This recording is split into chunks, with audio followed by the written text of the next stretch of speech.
Please, take care of him." Those were Hannah's final words before vanishing forever. At just 14 years old, alone and frightened, she made the most heartbreaking decision of her life, handing her newborn baby to a complete stranger. Without looking back, she disappeared into the fog of that cold morning, carrying a pain no one but her could understand. Decades later, an unexpected reunion with her son would reveal a secret that changed everything, breaking the hearts of anyone who heard her story. That day was colder than usual. Hannah sat by the roadside, her baby wrapped in a tattered blanket. She gazed at his tiny feet, wondering what kind of future awaited such a helpless soul. The biting wind stung her face, but the real agony came from within. She knew that in a matter of minutes, she would do something she could never undo. Then he appeared. The man seemed to emerge from nowhere, walking slowly, wearing a worn-out coat and carrying eyes heavy with sorrow, as if he bore his own cross. Hannah didn't ask his name, and he didn't ask hers. Words weren't needed beyond the few she managed to utter through her tears. "Please, take care of him." The man gently took the baby, cast one last glance at Hannah, and turned away. The sound of his footsteps faded into the fog, taking not just the baby but a piece of Hannah's soul with him. In that moment, Hannah knew she had sacrificed everything to try to save her son from a life she believed he couldn't endure. At 14, stripped of innocence by the harshness of reality, she turned and ran, as if she could escape the pain. But deep down, she knew there was no escape. Hannah's life up to that day had been defined by abandonment. Born to a mother who never learned how to love, she grew up in a house filled with cutting words and even sharper silences. By the time she was 12, she understood she was utterly alone. By 14, she faced the burden of an unwanted pregnancy with no support, no love, and in a small town where judgment traveled faster than the wind. The baby's father vanished as soon as he found out, leaving Hannah to endure the cold nights and the piercing stares of her neighbors. She tried to be strong, but when the baby was born, the truth became undeniable: she could offer him nothing but pain. So that day, when she saw the man standing by the road with a look that mirrored her own sense of loss, something inside her told her he was her only way out. It was that or watch her son grow up in a home as empty as hers. She chose sacrifice. Decades later, her story and that of her son, now a grown man, would take an unexpected turn. A revelation would come to light, one that not only unveiled the depth of her decision but also a secret she had kept hidden all those years. The man who took the baby that morning never spoke much about who he was or where he came from. He seemed burdened by the weight of the world, yet there was something in his eyes that inspired an odd sense of trust. His name was Gerald, a solitary figure who lived on the outskirts of town in a small wooden house surrounded by trees that felt more like they were hiding secrets than offering protection. Gerald was an enigma. No one really knew what he did or how he lived, but everyone agreed he was different. That day, as he looked down at the baby cradled in his arms, Gerald felt something he hadn't felt in years: a calling. He had lost everything years earlier, first his wife in a tragic accident, then his young son to a cruel illness. Since then, he had lived in silence and isolation, as if serving a sentence. He didn't know why the girl trusted him. Perhaps she saw the same emptiness in him that he saw in her. The baby whimpered softly, and Gerald held him closer to his chest. There was something terrifying yet hopeful about holding him. He had no plan, no certainty of what to do next. All he knew was that he had to do something for this tiny life that had been so unexpectedly entrusted to him. When he got home, Gerald pieced together what little he could to care for the baby. An old box became a makeshift crib, and a patched blanket served as protection against the cold night. He knew nothing about raising a child, but every small act, feeding, rocking, keeping him warm, brought back memories of a past he had tried to bury. As the baby slept, Gerald sat in his worn-out armchair, staring at him. He thought about the girl who had given him away. What had driven her to do it? Where was she now? And why him? He knew his life was about to change, though he had no idea how or where it would lead. Time passed slowly, and each day was a struggle for Gerald. The town's mistrust made things harder. Whispers followed him whenever he ventured out for supplies. What's he doing with that baby? Is he hiding something? People feared what they didn't understand, and Gerald, with his reclusive nature, became an easy target. Despite this, Gerald found himself growing attached to the child in ways he hadn't expected. The emptiness he had carried for so long began to be replaced by something almost unfamiliar: hope. But he knew this story wouldn't be simple. Caring for the baby meant carrying the weight of unanswered questions, especially about the mother who had left him. Days turned into weeks, and Gerald realized he was willing to fight.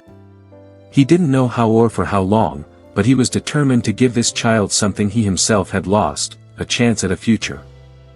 After handing over her baby on that freezing morning, Hannah disappeared as if she had never existed. No one knew where she was, or even if she was still alive. The days following that moment were long, cruel, and heavy with regret. Hannah wandered aimlessly, searching for a place to start over, but her mind was trapped in what she had left behind. With every step, the image of the baby in the stranger's arms returned like a knife to her chest, bringing questions that would never let her rest.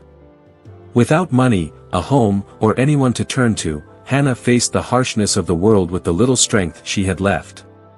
She slept wherever she could: park benches, abandoned warehouses, and even train stations. Hunger was her constant companion, and the nights were as cold as the emptiness she felt inside. But the worst pain wasn't physical, it was the crushing weight of guilt. Had she done the right thing? Or had she condemned her baby to an even worse fate?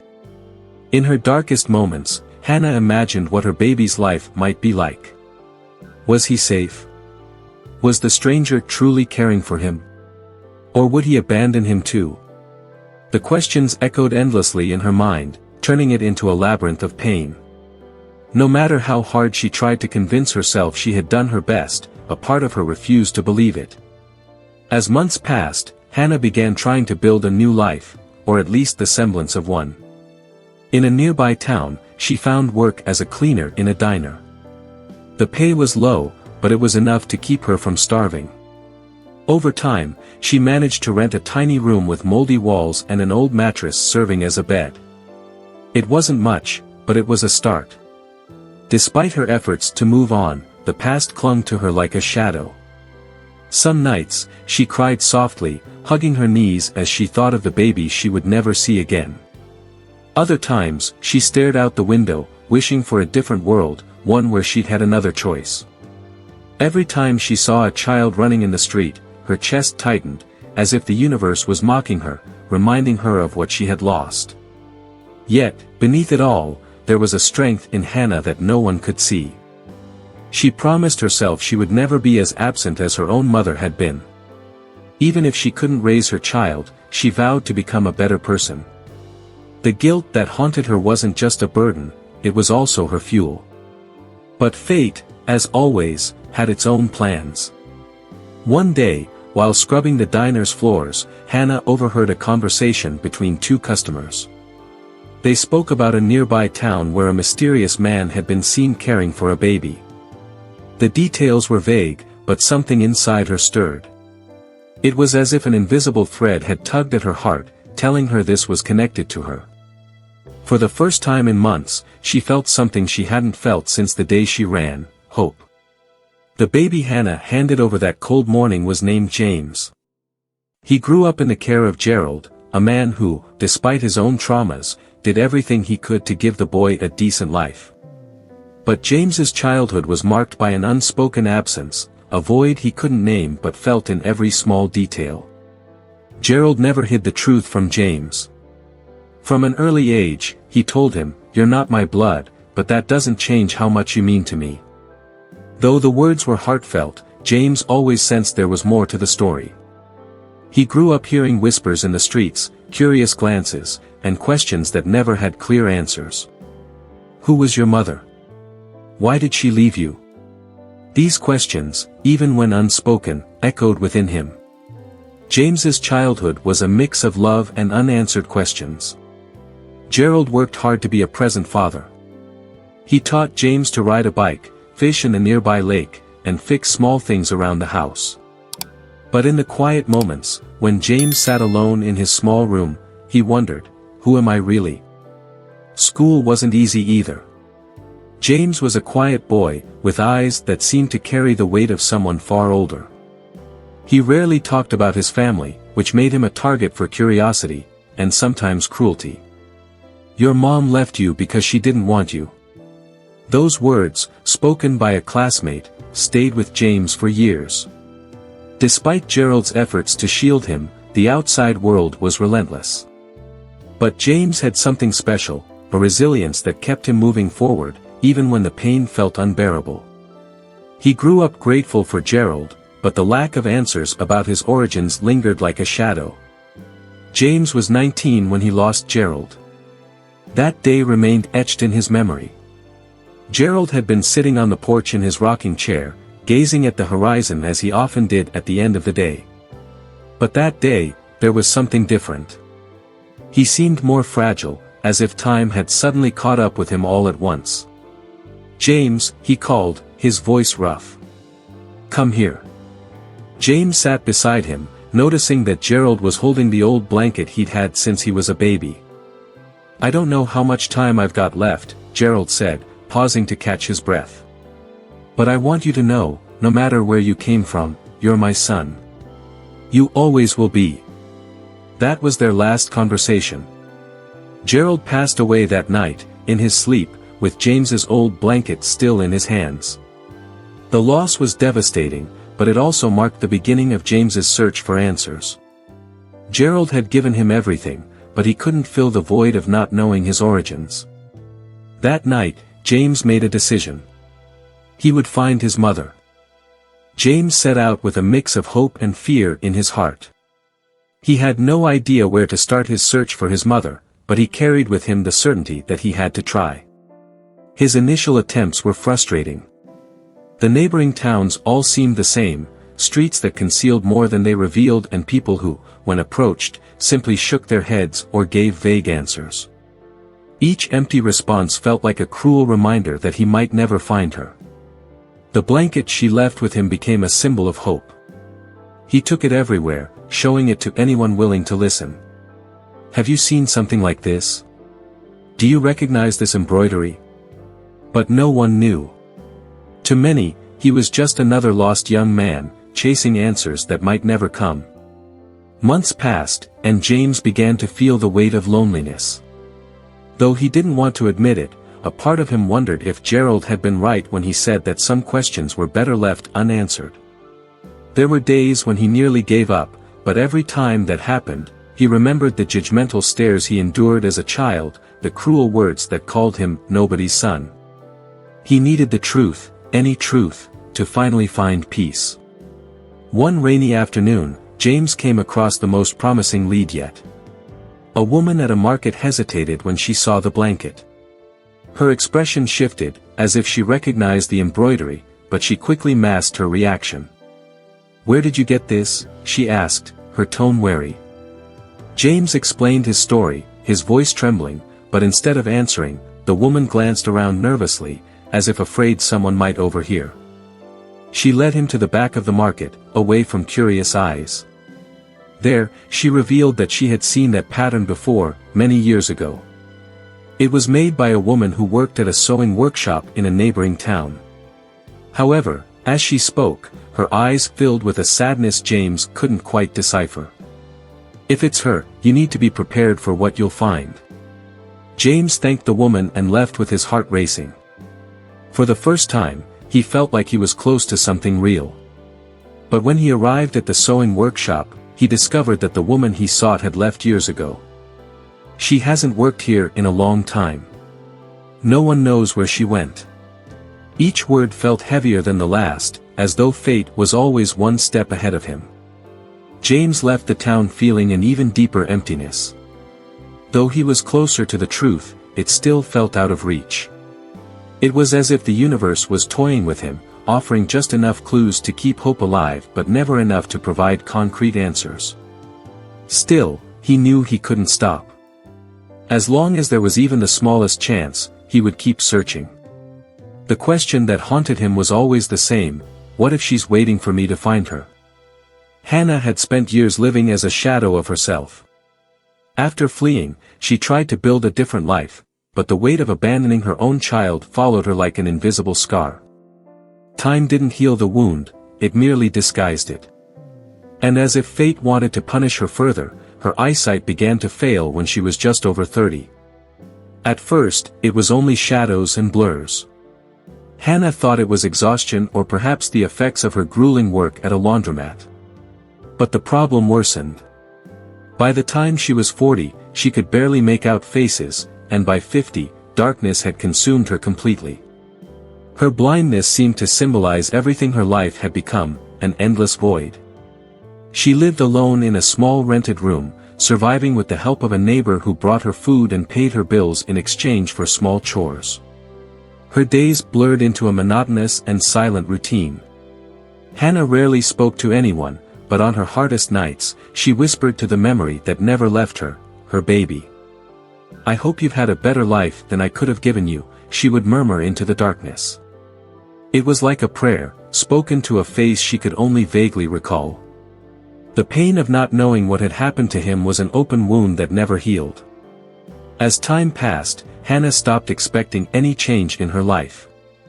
She resigned herself to living and dying without answers, punished by the choices she made as a girl. But fate, ever unpredictable, had other plans.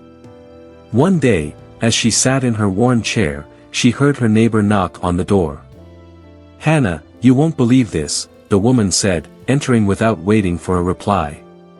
She explained that a doctor in town was offering free surgeries for cases like Hannah's. At first, Hannah resisted. The idea of seeing again felt so far-fetched that it seemed like an impossible dream. But after days of her neighbor's persistence, she agreed to try. The surgery was scheduled for the following week. At the hospital, Hannah felt a nervousness she hadn't experienced in years. As she waited for the procedure, she wondered what it would be like to see the world again. Would the sunlight feel as warm as she remembered? Would she recognize people's faces? Could seeing again somehow bring meaning back into her life? When the bandages were removed, the first images came as flashes, blurred colors and shapes that gradually began to make sense. There was the nurse's face, smiling at her. There was the white ceiling of the hospital. There was the open window, framing a bright blue sky so vivid it brought tears to her eyes. The sensation was overwhelming. After decades of darkness, the world felt new but also daunting. Hannah knew that regaining her sight wouldn't solve all her problems, but perhaps it could help her find something she hadn't felt in a long time: hope. In the days that followed, as she adjusted to her new reality, something unexpected happened. A man appeared at her neighbor's door, looking for someone.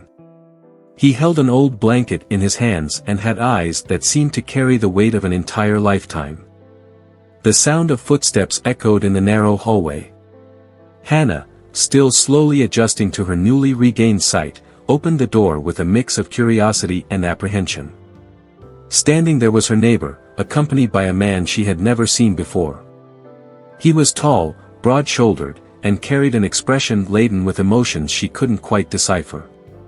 In his hands, he held something that struck her as both strange and achingly familiar: an old blanket, its embroidered patterns faded with time. For a moment, no one spoke.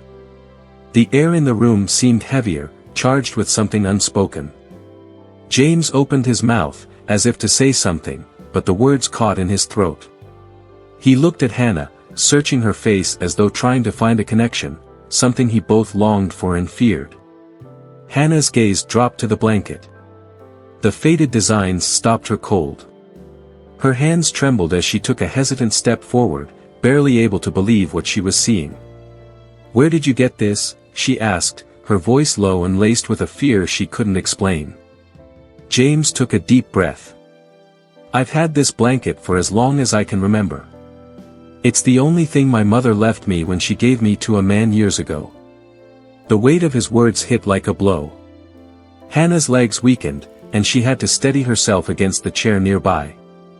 The past she had worked so hard to bury came rushing back, overwhelming her. It was him. There was no mistaking it. The baby she had handed over on that cold road decades ago now stood before her, a grown man, but with the same eyes she remembered gazing at when he was just a tiny bundle wrapped in that very blanket. The seconds stretched into what felt like an eternity. James remained at the doorway, his eyes fixed on her. "You're my mother, aren't you?" he asked, his voice thick with emotion. It was more a statement than a question, and Hannah's silence seemed to confirm everything he needed to know. She tried to speak, but the words wouldn't come. Her eyes filled with tears, and years of suppressed pain began to surface. "Yes," she finally whispered, her voice barely audible. "I'm your mother." James took a step forward, then another, until he was only a few feet away from her. But instead of the embrace one might expect, there was only silence, a heavy, suffocating silence filled with pain, regret, and unanswered questions. Finally, James broke it. "Why?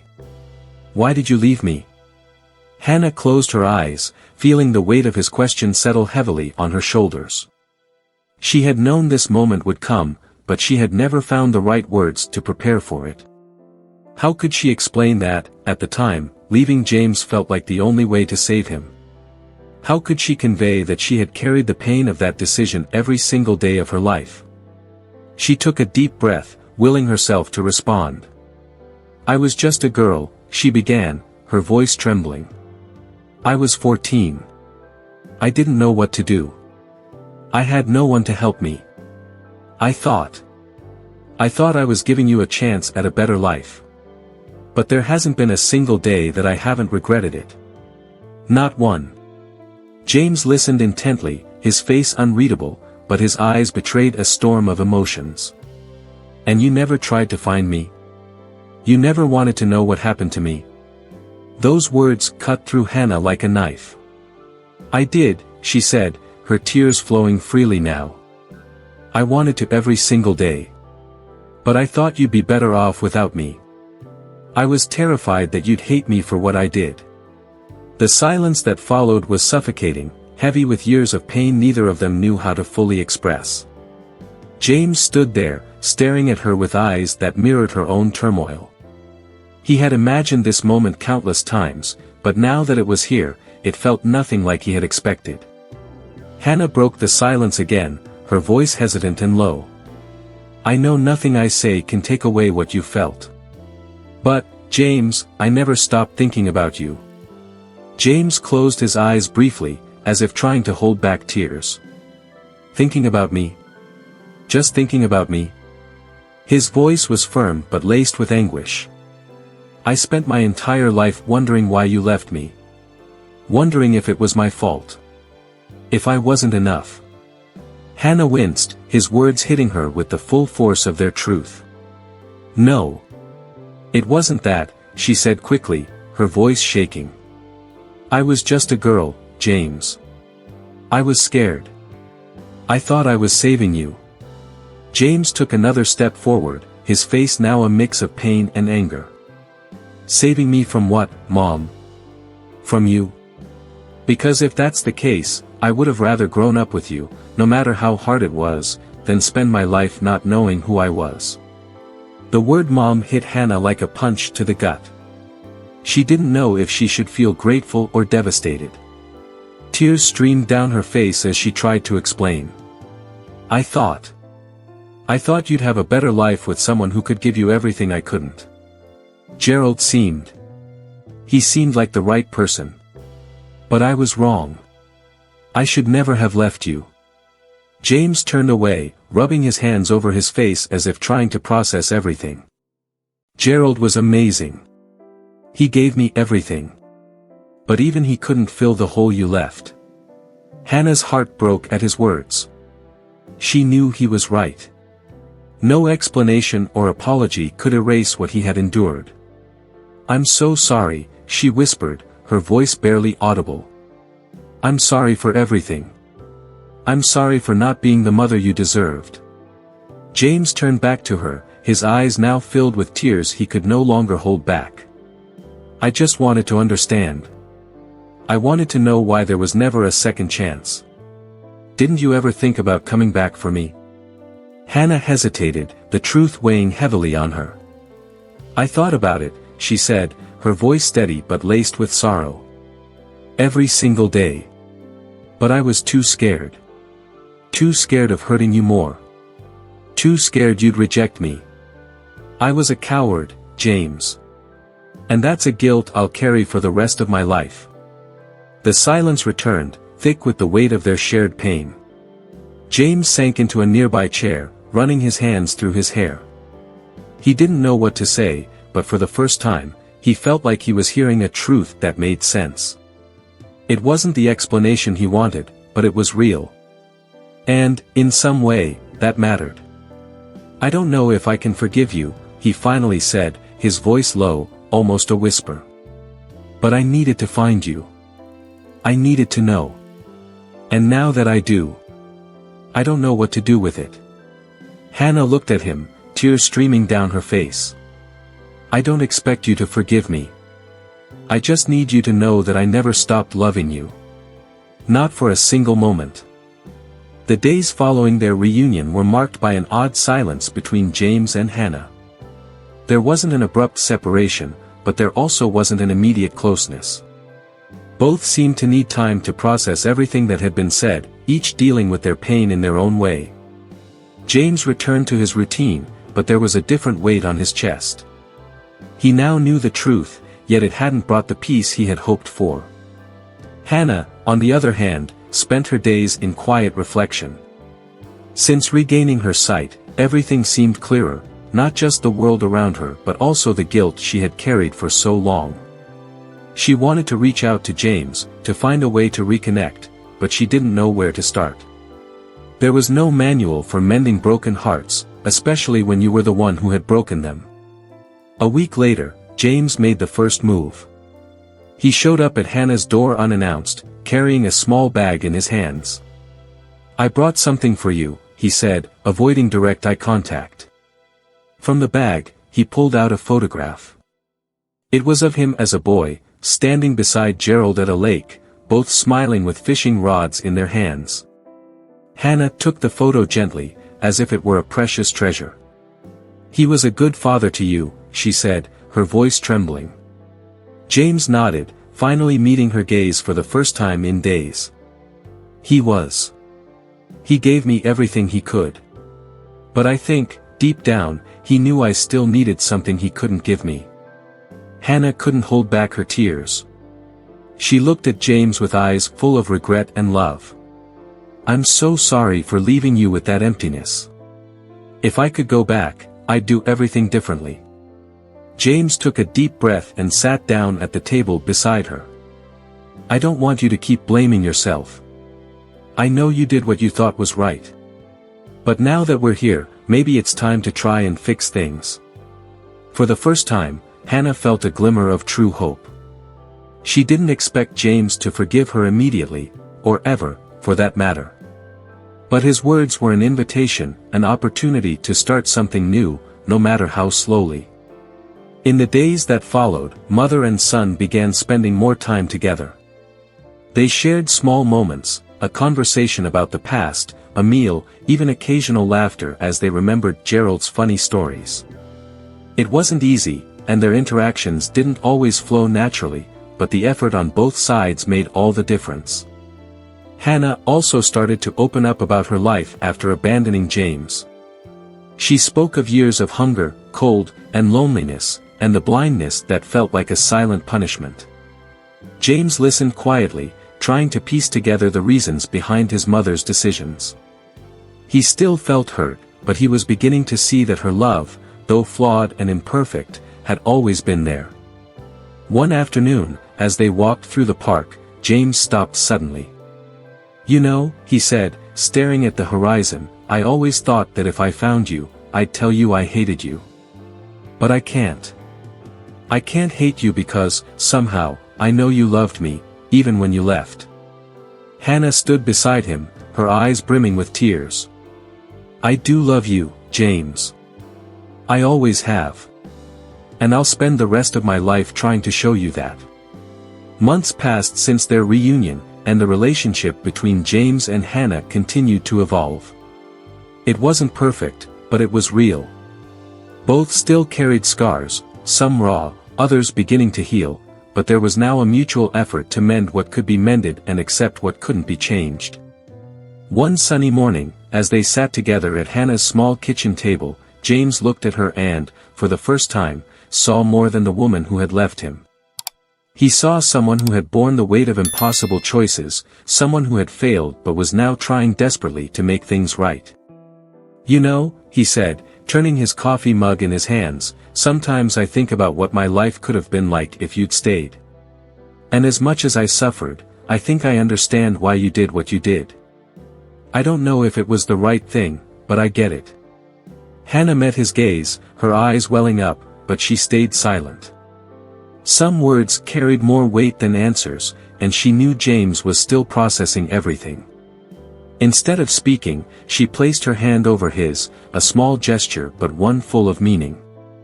Later that day, they decided to visit Gerald's grave together. It was Hannah's first time at the cemetery, and the thought of standing before the man who had raised her son brought up conflicting emotions. When they arrived, James stood silently for a long time, staring at the simple headstone bearing Gerald's name. "He was the most important person in my life," James finally said, breaking the silence.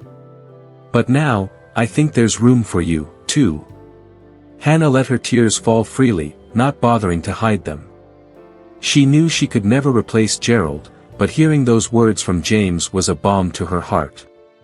It was proof that, despite all the mistakes, there was still room for new beginnings. Before they left, James placed the old blanket he had kept all his life on Gerald's grave. "He took care of me because you asked him to," he said, looking at Hannah. "And I think he did it out of love, not just for me, but for you too." On the way home, the silence between them was comfortable.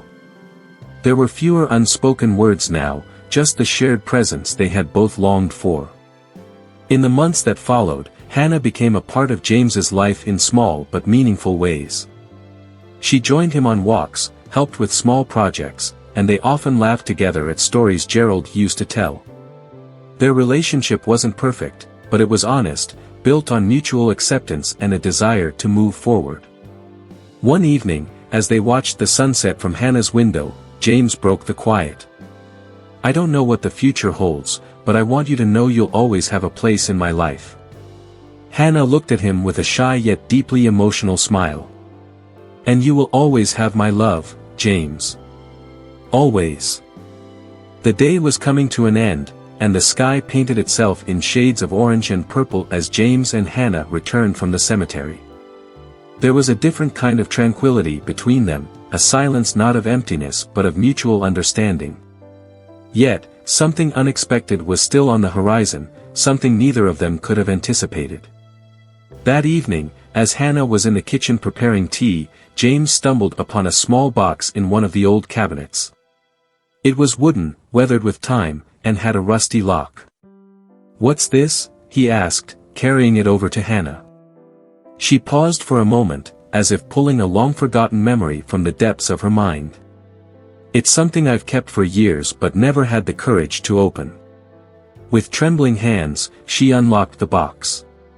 Inside was a small bundle of letters, a piece of fabric with the same embroidery as James's blanket, and an old photograph.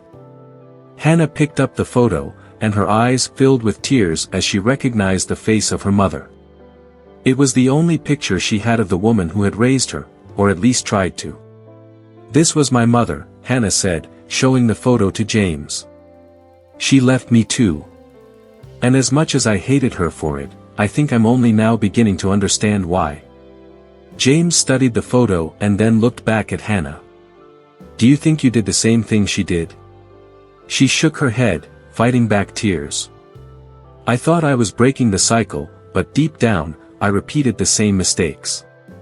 Now I realize that it's not enough to love, you have to be brave enough to stay, even when everything feels impossible." The room fell into silence again, but this time James broke it. "Maybe you made mistakes, but you also had the courage to leave so I could have a chance. And if that wasn't ideal, at least it was love. Imperfect love, but still love. Those words hung in the air for a moment.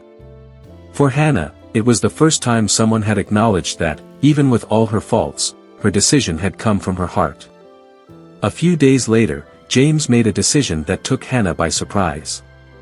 He wanted to take her to the house where Gerald had raised him. It was a modest home surrounded by tall trees and an open field where he used to play. Hannah felt nervous but followed James, realizing that every step she took toward that house carried more significance than she could have imagined. When they arrived, James opened the door carefully. Everything was just as he remembered, as if time had stood still. Hannah looked around, taking in every detail. In the living room, there was a framed piece that Gerald had kept on the wall, a simple but powerful quote, embroidered with steady hands. "Family isn't made of what you lose, but of what you build with what remains." Hannah stopped, staring at the words. A wave of emotion swept over her, as though Gerald himself were there, saying exactly what she needed to hear. She looked at James and, for the first time, saw something different. He wasn't just offering her a place in his life. He was inviting her to be part of something larger, something still being built. Later, as they watched the sunset in the field behind the house, James broke the silence. "I spent so much time thinking about what I lost that I almost forgot to appreciate what I have now." Hannah took his hand, her gaze fixed on the horizon. "I did too. For so long, I thought I didn't deserve anything but pain. But if there's one thing I've learned, it's that it's never too late to try to do things differently." The sun began to dip below the horizon, but for James and Hannah, this moment wasn't an ending, it was a beginning. The greater lesson, for them and anyone following their story, was clear: love is never perfect, but it's in its imperfections that we find the strength to start again. No matter what has been lost or broken, there is always a chance to rebuild something new. And now, I ask you, what would you do if you had the chance to correct the greatest mistake of your life? Let me know in the comments below. Stay tuned for another heartwarming story.